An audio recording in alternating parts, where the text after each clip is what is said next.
has a great contribution in my life, encouraging me. Is mine. Yeah. So we'll start with your life. Many people don't know about you, so tell us. Okay, first, I'm not the first lady pilot because there has been lady pilots before me. In fact, we're very proud to say that when I joined the airlines way back in '89, there was already one lady who had retired by that time.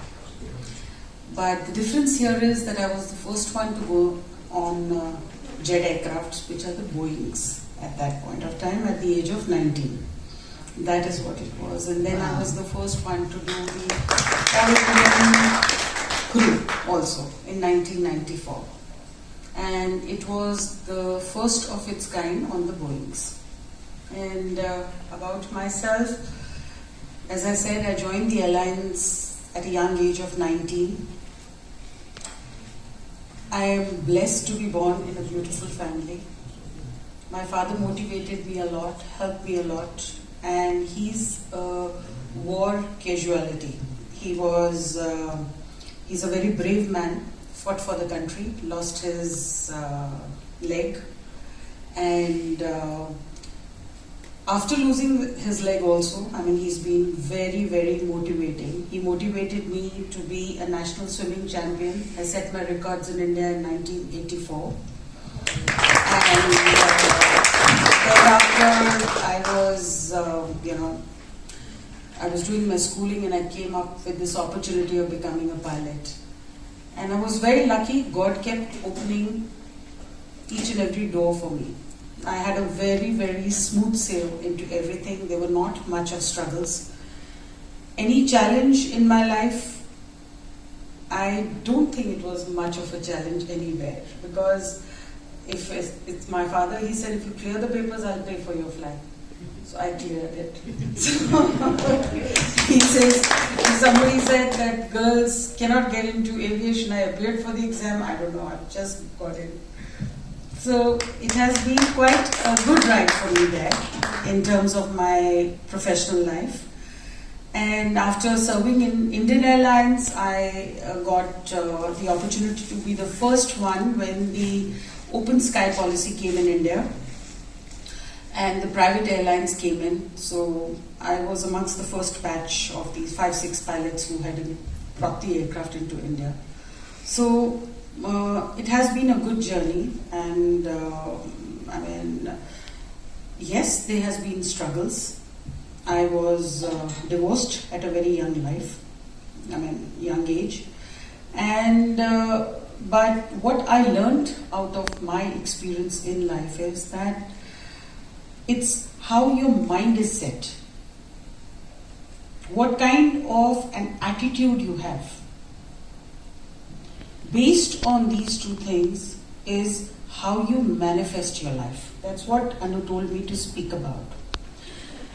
So these little negative experiences in my life got me very close to my understanding of being spiritual. Anything which is not logical, I don't understand. If somebody just tells me, oh, you just sit down, meditate, just think there's a God, no, I'm not going to do that. I need to understand the logic for anything based on my being a science background and obviously the technical background. So I started reading a lot and understanding whatever I could. And what little I could understand is what I'm going to share today with you. Yes. So, I very strongly believe that we have to understand that we are made of atoms. We are a matter completely. I'm sure some of you must be science students to understand that. Each and every part of our body is a combo and a construction of atoms together, which are in, out, surrounding also. Now what happens is, so we are a matter. Whatever you are speaking is the frequency. Whatever you are speaking is the frequency. And whatever you're creating outside is the vibration, which goes outward. Similarly, that vibration is attracting everything backwards. Vibration, frequency, and your matter. So when it comes to your matter, how it affects in your thinking, in your progress, in your struggles, is what learning in quantum physics is all about. It affects your health, it affects your reaction, it affects your perception, and number of things where you will never be able to be successful in your growth or interaction also, day to day, personal, professional, anywhere. So I worked very hard onto that to learn how we do that. So I started understanding that the words play a very important role, what you speak.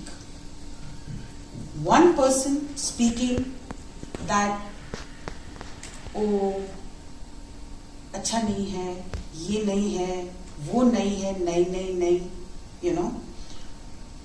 And another person visualizing, speaking and understanding and saying, सब बहुत अच्छा है.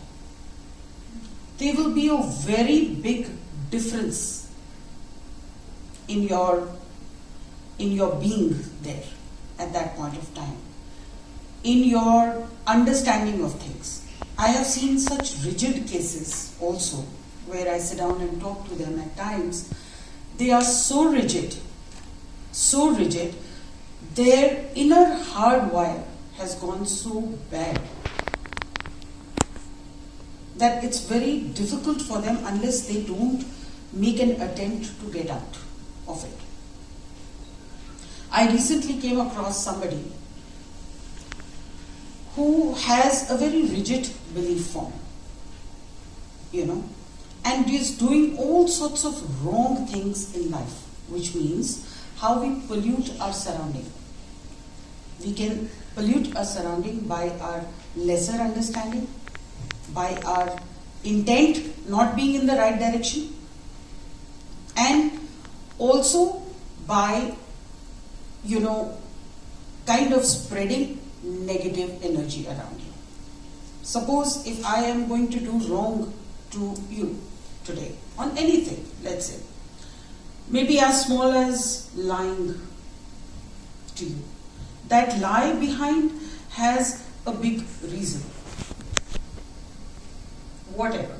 And if I haven't worked on it, how your complete understanding, perception, and attitude will change. It will have a negative impact, directly, indirectly, into the environment. And such is what you can see, as Mez talked about, you know, youngsters being little, you know, they need a perception, they need a motivation, and they need to work hard. And I do see a lot of them struggling around, you know. Some of them, sorry to say, a little deluded also, confused also. Why? Because they don't have the right answers in front of them. You know, I see in my own airlines, now I'm with DGCA, and I'm in a position of power there as a regulator, where I am sitting, judging people, clearing, training them, and I mean, even if they do anything wrong, you know, we implicate them also accordingly. But what I see in them when they come for an interview, I at times feel bad. Some of them, they're completely disillusioned. They do not know. They may mask themselves. No, we're very happy. We're absolutely in a good space. But the fact is, are they really happy? They want to be, but have they reached that point of happiness? going to sit down and teach them? You know.